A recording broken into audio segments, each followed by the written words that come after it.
just gave a talk. Some of you have heard the talk, some of you are coming in fresh from his new book, Worldwide Mind, and is very kindly saying he is willing to talk to us for the next hour about any questions you have. The students who were not at your talk have read the book and have questions, and please jump in. Does anyone want to break the ice with the first question?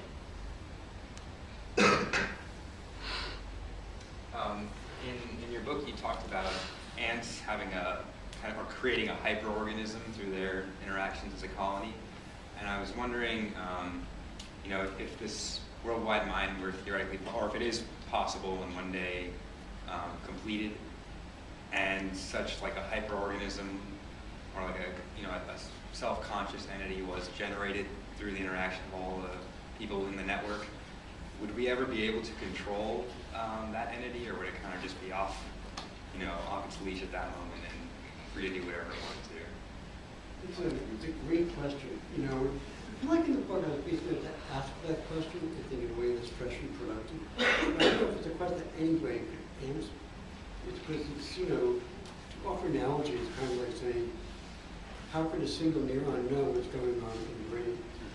But that analogy is limited because we do have consciousnesses of our own. We can talk about systems more complicated than we can actually grasp. We do some analytical tools. So one thing I do in the book that I think is kind of neat is, I don't know if anybody can answer the question of what such a hyperorganism would actually think, but I do try to talk about how we can know if one actually came into being. So what I say is that if you see the complex system we have around us, do think that cannot be explained by any analytical technique we have, then it might become legitimate to ask if a new consciousness has come into being. So to give an example, like in the last stock crash, we can come up with pretty persuasive reasons why that happened. Aggressive lending, inflation in the bubble, lack of faith in some markets. We can come up with pretty good reasons that explain why it happened, which gives us some confidence that we understand the system. It has not transcended our level of understanding in any way. But if in the future, if you're after struggling and trying to form models, you couldn't explain why another crash happened, you might start to ask if there's something going on that cannot be explained in conventional terms, it can only be explained in terms of a consciousness that has a will of its own. So that's as far as I could get, which I thought was pretty far, actually. I'm hoping that somebody will be able to pick up that ball and maybe be able to answer that question someday.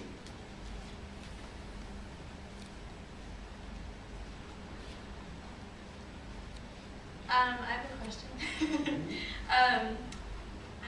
This is kind of personal, I don't know. I was just wondering how you felt when you came out of the surgery with your cochlear implants and it sounded completely different than what I guess you thought it would.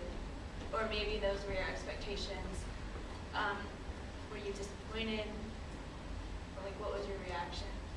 Well, I talked about this at length in my first book, give you sort of in a nutshell.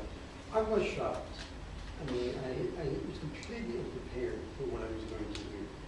So it's usually because I had a lifetime experience as a deaf person. My mother was an audiologist. I went to one of the best cochlear implant clinics in the country. You would think if anybody would be prepared for what he was going to hear, it would be me.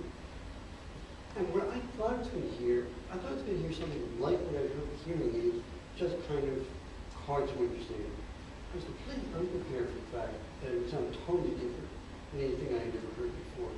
And that was such a shock. I mean, it wasn't just that things were worse, it's that my experience in different levels was different. I'll explain that. So I turned on the radio and it sounded like complete gibberish. I could not distinguish between male and female voices. There were a couple of people in the room, men and women, and they went around the room saying Monday, Tuesday, Wednesday, Thursday, and I could actually hear the words, because it's very predictable, but I couldn't tell the gender of the speaker, which was really disturbing. But at the same time, I could hear soft sounds from much further away than I had before. So the clock in my office, I knew that I could not hear ticking at a distance of about 5 feet from near me. And I found I could hear that clock about 20 feet away. I was hearing all these little sounds that I knew that I would not be able to hear before. Like I was in a hallway, and I heard these people talking behind me. I turned around expecting them to be about 10 feet away. They were actually about 50 or 60 feet down the hall. And so I was hearing so much more sound than I was used to.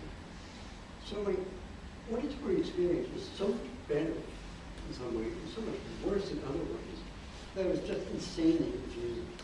So it was really like that buzzing, blooming confusion that I think human was the way we talked about. So it was an incredible shock. I mean, I really was not prepared for the fact that I would turn on the radio. I had no idea what was being said. I thought I'd be able to understand it, it just sounded kind of garbled. So it was shocking. It was, I'm really just stunned. Disappointed is not quite the right word, because everybody had been saying to me, it's going to sound weird at first, you're going to have to learn how to use it. But I didn't know what that meant. What's that mean to learn how to hear it? You know, what is that even like? And I don't think that can be explained.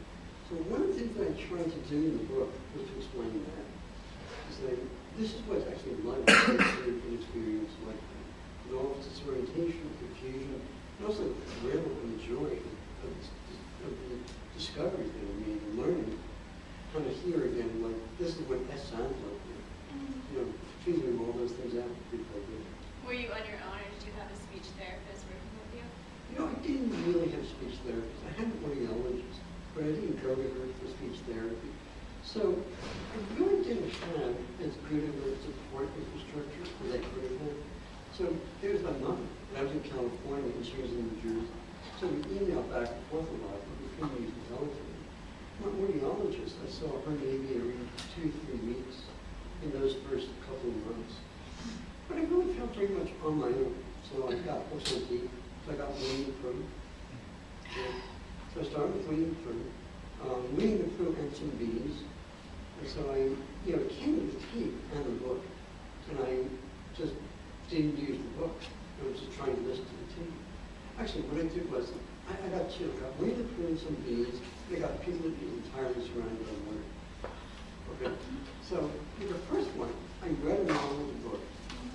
And after a while, I felt like I was understanding it pretty well. And that was when the test came. So then I took the other one and listened to that without the book.